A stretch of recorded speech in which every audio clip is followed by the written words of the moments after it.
Breaking news: Apple has officially confirmed the iPhone 18 Pro Max, and early details are already shaking up the tech world.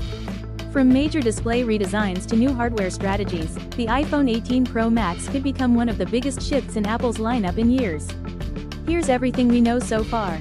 First, let's talk about design, because this is where things get wild. For over a decade, Apple has slowly chipped away at bezels, reshaped notches, and refined the dynamic island. But now, credible supply chain leaks suggest Apple is preparing for a completely all-screen front, meaning no notch, no pill, and no dynamic island cutout carved into the display. Just pure uninterrupted glass. Multiple sources in Asia, including well-known display leakers, claim that Apple currently has several iPhone 18 Pro prototypes under testing. One of those prototypes replaces the entire pill cutout with a tiny punch-hole camera in the upper left corner of the display. Yes, the corner. This approach may look familiar from older Android phones, but Apple's engineering challenge is completely different, because the camera isn't the only thing inside the dynamic island. Face ID lives there too. Unlike Android devices that rely mostly on a single selfie camera, Apple's Face ID system uses multiple sensors including an infrared camera, dot projector, and flood illuminator to build a full 3D map of your face.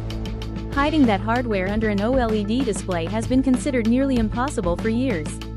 However, new reports claim Apple has developed a micro-transparent glass layer within the OLED stack that allows infrared light to pass through pixels without interfering with image quality.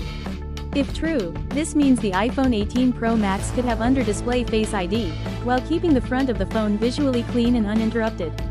No moving hardware, no pop-up modules, just next-gen engineering. So why move the selfie camera to the corner instead of centering it?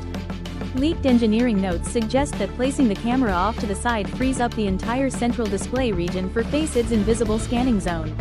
This gives Apple better transparency, better brightness control, and more consistent biometrics.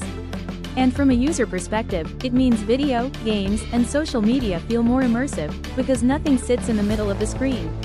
There are also growing rumors that Apple may change its release strategy starting with the iPhone 18 lineup.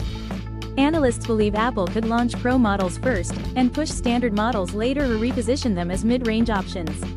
This would separate premium devices from budget ones and drive more users into the higher-end ecosystem.